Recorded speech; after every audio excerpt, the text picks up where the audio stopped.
Hello guys, this is Lucky, certified nutrition cum fitness trainer. మన 90 days lean bulking series లా ఈ రోజు day 4 legs and obliques train చేసాము. దీనికంటే ముందు డే 3 లా చెస్ట్ abs train చేసినాము. ఇప్పుడు legs and obliques train చేద్దాం. లెగ్స్ లా first exercise hacker squats. Hacker squats చేసేటప్పుడు లెగ్ డిస్టెన్స్ ఎంత ఉండాలంటే మన షోల్డర్ డిస్టెన్స్ ఉండాలి.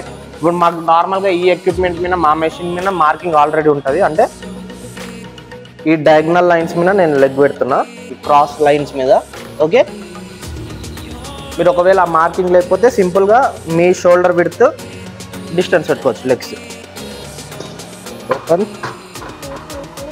సేమ్ స్క్వాట్స్ మూమెంటే బ్యాక్ స్ట్రైట్ ఉండాలి. బ్యాక్ లోవర్ బ్యాక్ బెండ్ చేసినామంటే ఈ బ్యాక్ L4 L5 మీద స్ట్రెయిన్ పడుతుంది. సో బ్యాక్ స్ట్రైట్ ఉండాలి. జస్ట్ సీటెడ్ పొజిషన్లోకి అప్. ఓకే, బ్యాక్ బెండ్ అయితే లేదు, మీరు కరెక్ట్ చూసిరంటే నాది లోవర్ బ్యాక్ బెండ్ అయితే లేదు. కొంచెం డయాగ్నల్గా కూర్చుంటాం. నేను మీకు పొజిషన్ చూపిస్తా. అట్లే ఉంటుంది బిన్ను. ఈ ఇట్లా బెండ్ కాకుండా మీరు ఏంటంటే కొంచెం బ్యాక్ ఇట్లా డయాగ్నల్గా బెండ్ అవుతారు. Okay,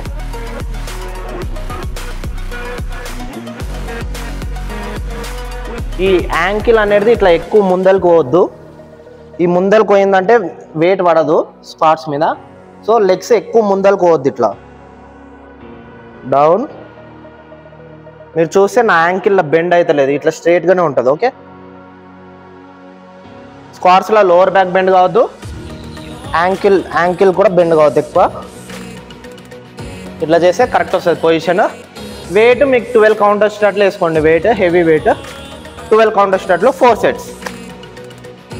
next exercise leg extension. Leg extension చేసేటప్పుడు ఇంట్లో ఎర్రర్ ఏం రాదు. ఆబ్వియస్లీ ఎక్విప్మెంట్ మీద ఉంటుంది, ఐసోలేషన్ మూమెంట్ కాబట్టి ఎర్రర్ రాదు. కాకపోతే ఇంజురీస్ కాకుండా మనం ఏం చేయాలంటే ఈ ప్యాడ్ ఉంది కదా, ఈ ప్యాడ్ యాంకిల్ ఇప్పుడు ఈ యాంకిల్ జాయింట్ మీద ఉండొద్దు, కొంచెం పైకి ఉండాలి. యాంకిల్ జాయింట్ పైన ఉండొద్దు, కొంచెం పైకి ఉండాలి ప్యాడ్ అనేది. ఓకే, జాయింట్ మీద ఉండొద్దు. అంటే ఇప్పుడు నాకు ఇది మరీ కిందికి ఉంది, యాంకిల్ జాయింట్ మీద ఉంది, నేను కొంచెం పైకి పెట్టుకున్నా ప్యాడ్.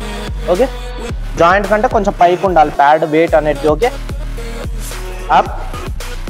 ఇంకోటి మూమెంట్ ఇచ్చేటప్పుడు ఈ జెర్క్ హైపర్ ఎక్స్టెండ్ చేయొద్దు, నీస్ మీద వెయిట్ పడుతుంది.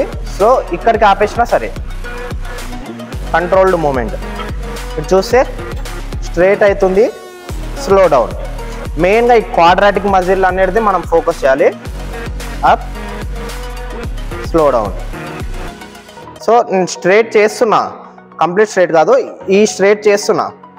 ఇట్లా హైపర్ ఎక్స్టెండ్ చేస్తలేను. ఓకే, ఈ హైపర్ ఎక్స్టెండ్ చేస్తే మళ్ళీ నీస్ జాయింట్ మీద వెయిట్ పడుతుంది. Slow down. సో ఇది ఈడికి అయిపోలేదు. ఏంటంటే మీరు హెవీ వెయిట్ ఎంత కొడతారో అంత వెయిట్ 10 కౌంట్ వచ్చేటట్లు హెవీ వెయిట్ పెట్టుకోండి. హెవీ వెయిట్ 10 కౌంట్ చేసారు కదా, మళ్ళీ వితౌట్ గ్యాప్ ఆ హెవీ వెయిట్లో హాఫ్ వెయిట్. ఇప్పుడు ఫర్ ఎగ్జాంపుల్ నేను 40 kgs 10 కౌంట్ కొట్టినా, మళ్ళీ 20 kgs పెట్టుకొని మళ్ళీ వితౌట్ గ్యాప్ 10 కౌంట్, మళ్ళీ వితౌట్ గ్యాప్ 10 కౌంట్ చేయాలి. ఇదైనా సరే హైపర్ ఎక్స్టెండ్ చేయొద్దు, లోవర్ వెయిట్ అయినా సరే కంట్రోల్ చేయండి. మూమెంట్ మీకు మజిల్ మీద తెలవాలి. ఆబ్వియస్లీ ఇది ఎక్విప్మెంట్ మీద ఐసోలేషన్ మూమెంట్. అంటే ఐసోలేషన్ అంటే మనం ఒక్కటే పర్టికులర్ మజిల్ టార్గెట్ చేస్తున్నాము, అది కూడా ఎక్విప్మెంట్ మీద కాబట్టి వెయిట్ ఈజీగా పడుతుంది, దాంట్లో ఏం ప్రాబ్లం లేదు. కాకపోతే ఈ ప్రికాషన్స్ తీసుకోండి. ఒకటి హైపర్ ఎక్స్టెండ్ చేయొద్దు, ప్యాడ్ యాంకిల్ పైన ఉండాలి. Next exercise leg curls. So మనం ఇప్పుడు లెగ్స్ ట్రైన్ చేస్తున్నాము, కాకపోతే లెగ్స్లో కూడా మనకు డిఫరెంట్ మజిల్స్ ఉంటాయి. For example quadratic muscle, hamstring muscle, calf muscle. క్వాడ్రాటిక్లోనే మళ్ళీ ఇన్నర్ క్వాడ్స్, అవుటర్ క్వాడ్స్, ఇట్లా డిఫరెంట్ మజిల్స్ ఉంటాయి. సో ఇప్పుడు మనం ఫస్ట్ స్క్వాట్స్ చేసినాం కదా, స్క్వాట్స్ ఏంటంటే కాంపౌండ్ మూమెంట్ అంటే మనకు డిఫరెంట్ మజిల్స్ మీద యాక్టివేట్ అవుతుంది వెయిట్. ఫర్ ఎగ్జాంపుల్ స్క్వాట్స్ చేసినప్పుడు quadratic muscle, hamstring muscle, glutes ఇవన్నీ ట్రైన్ అవుతాయి. మనం నెక్స్ట్ చేసింది లెగ్ ఎక్స్టెన్షన్. లెగ్ ఎక్స్టెన్షన్లో పర్టికులర్గా క్వాడ్రాటిక్ మజిలే మనం ఫోకస్ అవుతుంది, టార్గెట్ అవుతుంది. సో ఇప్పుడు నెక్స్ట్ ఏంటంటే లెగ్ కర్ల్స్ ఏంటంటే మనకు హ్యామ్స్ట్రింగ్ మజిల్ టార్గెట్ అవుతుంది. సో ఏ ఎక్సర్సైజ్ అయితే పర్టికులర్ మజిల్ని కాన్సన్ట్రేట్ చేస్తుందో దాన్ని మనం ఐసోలేషన్ మూమెంట్ అంటాము. నెక్స్ట్ ఇప్పుడు మనం లెగ్ కర్ల్స్ చేస్తున్నాం. లెగ్ కర్ల్స్ ఈ హ్యామ్స్ట్రింగ్ మజిల్కి. సో ఇట్లా రివర్స్ పడుకోండి. ప్యాడ్ హైట్ చూసారు కదా, నా యాంకిల్ పైన ఉంది. ఓకే, మరీ దగ్గరకు అవసరం లేదు, యాంకిల్ దగ్గర. up, slow down, up, slow down. ఇది కూడా 12 కౌంట్ 4 సెట్స్ చేయండి. ఇప్పుడు నార్మల్గా మనం బైసెప్ హ్యాండ్స్తో ఎట్లా చేస్తాము, డంబుల్ ఇట్లా పుల్ చేస్తాం కదా, అట్లా మనం లెగ్స్తోనే పుల్ చేస్తున్నాము. స్లోగా రిలీజ్ చేయండి. పుల్ చేసేటప్పుడు కొంచెం ఫాస్ట్ వచ్చినా పర్లేదు, వదిలేటప్పుడు స్లోగా వదలండి. ఈ ఎక్సర్సైజ్లో మనము కాఫ్ మజిల్స్ టార్గెట్ చేస్తాము. కాఫ్ మజిల్స్ కూడా డిఫరెంట్ యాంగిల్ నుంచి హిట్ చేస్తాము. కాఫ్ మజిల్స్లో కూడా 3 మజిల్స్ మనం హిట్ చేస్తాము. Inner calf, outer calf, overall calf, head. So మీరు ఎప్పుడైతే ఫుట్ ఇట్లా బయటికి వీ షేప్లో పెడతారో ఇన్నర్ కాఫ్ టార్గెట్ అవుతుంది. ఫర్ ఎగ్జాంపుల్ ఇదిగోండి, ఇట్లా ఫుట్ ఇట్లా బయటికి పెట్టిన వీ షేప్లో, ఈ వీ షేప్లో పెట్టినప్పుడు మీకు ఈ ఇన్నర్ కాఫ్ టార్గెట్ అవుతుంది. ఓకే, ఇట్లా 10 కౌంట్ చేయండి. 10 కౌంట్ అయిపోయినాక మళ్ళీ వితౌట్ గ్యాప్ ఫుట్ ఇట్లా స్ట్రైట్ పెట్టండి. 10 కౌంట్. ఇట్లా 10 కౌంట్ అయిపోయినాక మళ్ళీ వితౌట్ గ్యాప్ ఇట్లా ఇన్నర్ సైడ్, ఇన్నర్ డైరెక్షన్లో పెట్టండి.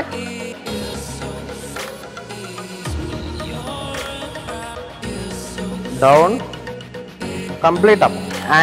యాంకిల్ మూమెంట్ ఇస్తుంటాం మనము. టో వరకు ఉండాలి. ప్యాడ్ అనేది టోకి ఎడ్జ్ ఎండ్ కావాలి. ఇట్లా 10 కౌంట్ చేస్తారు కదా. 10 కౌంట్ అయిపోయినాక గ్యాప్ తీసుకోండి, ఒక 1 to 1.5 minutes.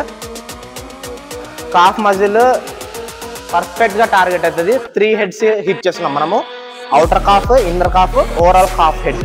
ఓకే, ఒకవేళ మీకు ఈ ఎక్విప్మెంట్ లేకపోతే ఇన్ కేసు మీరు నార్మల్గా ఇట్లా ఏదైనా స్టూల్ అవైలబుల్ ఉంటే ఆ స్టూల్ సపోర్ట్తో కూడా చేసుకోవచ్చు. ఒకవేళ స్టూల్ కూడా సపోర్ట్ లేదంటే ఏదన్నా స్టెప్స్ ఉంటాయి కదా, స్టెప్స్ మీద కూడా ఒక సపోర్ట్ తీసుకొని చేసుకోవచ్చు ఇట్లా. ఓకే, ఓవరాల్ కాఫ్ టార్గెట్ అయితే మొత్తం 30 కౌంట్ 4 సెట్స్. లెగ్స్ వర్కౌట్ అయిపోయింది, చాలు. 4 వేరియేషన్స్ చాలు స్టార్టింగ్ కాబట్టి. మనము ఆబ్లిక్స్ ట్రైన్ చేద్దాము. ఆబ్లిక్స్ సైడ్స్, చాలా మంది ఈ సైడ్స్ ఫ్యాట్ కంప్లైంట్ చేస్తుంటారు కదా, ఈ సైడ్ టార్గెట్ చేద్దాము. సో ఎట్లా అంటే ఇప్పుడు ఒకవేళ మీతో హైపర్ ఎక్స్టెన్షన్ మిషన్ ఉంటే జిమ్లా బెస్ట్ సపోర్ట్ ఉంటుంది ఆబ్లిక్ క్రంచెస్కి. ఇప్పుడు నేను లెఫ్ట్ సైడ్ లీన్ అవుతున్నా కదా, లెఫ్ట్ లెగ్ ముందరకు పెట్టుకోండి. ఇట్లా 1 by 1 ఇట్లా ప్యాడ్కి సపోర్ట్ పెట్టుకోండి లెగ్స్. ఈ ప్యాడ్ హైట్ ఎంత ఉండాలంటే మనకి ఈ జాయింట్ ఉంది కదా, జాయింట్కి ఎండ్ కావాలి. ఓకే, మూమెంట్ ఫ్లెక్సిబుల్ వచ్చేటట్లు. Down, up, eccentric, concentric. So లెగ్స్లో ఎక్కువ మూమెంట్ రావద్దు, ఓన్లీ ఆబ్లిక్ మూమెంట్ రావాలి. మీకు ఒకవేళ సపోర్ట్ కావాలి రైట్గా హ్యాండ్తో పుష్ చేసుకోండి. 12 కౌంట్ ట్రై చేయండి, ఈచ్ సైడ్ 12 కౌంట్. మళ్ళీ నేను ఇప్పుడు రైట్ సైడ్ చేస్తున్నా కదా, రైట్ లెగ్ ఫార్వర్డ్ పెడతా, లెఫ్ట్ లెగ్ బ్యాక్ సైడ్ ఉంటుంది. ఓకే, ఇట్లా 12 count, each side 12 count 4 sets. ఇది బెస్ట్ ఎక్సర్సైజ్ ఆబ్లిక్స్కి. కొంచెం టఫ్ ఉంటుంది, కాకపోతే ట్రై చేస్తే మాత్రం one of the best exercise. So ఇందాక ఆబ్లిక్ క్రంచెస్ చేసినాం కదా, ఒకవేళ మీ జిమ్లో ఆ ఎక్విప్మెంట్ లేకపోతే లేదా ఆ ఎక్సర్సైజ్ టఫ్ అనిపిస్తే మీరు ఆల్టర్నేట్గా ఈ ఎక్సర్సైజ్ చేయొచ్చు. కేబుల్ కంప్లీట్ హైట్ పెట్టుకోండి, సింగిల్ హోల్డ్ పెట్టుకోండి. ఓకే, ఇట్లా దగ్గర కాకుండా ఒక స్టెప్ దూరం ఉండండి. ఆపోజిట్ హ్యాండ్, ఇప్పుడు నేను రైట్ సైడ్ ఉన్నా కదా, రైట్ సైడ్ ఉన్నా, లెఫ్ట్ హ్యాండ్ పట్టుకుంటున్నా, బ్యాక్ బిహైండ్ ద నెక్ నుంచి స్లో రిలీజ్. లెగ్ మూమెంట్ రావద్దు, షోల్డర్ మూమెంట్ రావద్దు. ఇప్పుడు నేను ఇట్లా హుక్ చేసిన అంతే, ఇంకా హ్యాండ్ హుక్ అయిపోయింది, లాక్ ఉంది, హ్యాండ్ మూమెంట్ రాదు. నేను పుల్ అయితే ఆబ్లిక్స్తోనా మీకు తెలుస్తుంది, ఈజీగా స్ట్రెచ్ ఇక్కడ తెలుస్తుంది. ఇట్లా 12 కౌంట్ చేయండి. మళ్ళీ ఆపోజిట్ హ్యాండ్ పట్టుకుంటారు, బిహైండ్ తనకు ఒక స్టెప్ వెనక్కుంటారు.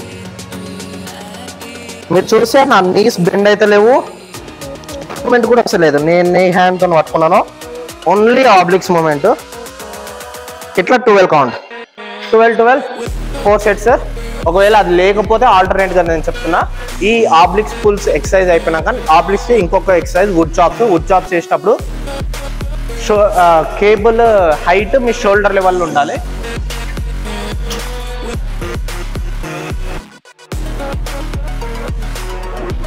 సో ఇప్పుడు నేను రైట్ సైడ్ ఉన్నా కదా, రైట్ హ్యాండ్ ఫస్ట్ పట్టుకుంటున్నా నేను, దూరం ఉన్నా, అండ్ కేబుల్ ఇప్పుడు నా లెవెల్ కాకుండా ఒక స్టెప్ వెనక్కి కేబుల్కి నేను. ఓకే, నేను ఏ సైడ్ ఉన్నానో ఆ హ్యాండే ఫస్ట్ పట్టుకుంటున్నా, రైట్ సైడ్ ఉన్నా రైట్ పట్టుకుంటున్నా. పుల్. అండ్ లెగ్ మూమెంట్ రావద్దు, షోల్డర్ మూమెంట్ రావద్దు, ఆబ్లిక్స్ మూమెంటే రావాలి. Pull, slow release, pull, slow release. Same అట్లే మళ్ళీ లెఫ్ట్ సైడ్ ఉన్నా కదా, లెఫ్ట్ హ్యాండ్ ఫస్ట్ పట్టుకుంటున్నా. పుల్. మీరు కరెక్ట్ అబ్జర్వ్ చేయండి, షోల్డర్ మూమెంట్ రాదు, లెగ్స్ మూమెంట్, ఆబ్లిక్స్ మూమెంట్ వస్తుంది, ఎగ్జాక్ట్ టార్గెట్ అవుతుంది. ఇట్లా 12 count, each side 12 count, 4 sets. దీంతో లెగ్స్ అండ్ ఆబ్లిక్స్ వర్కౌట్ అయిపోతుంది.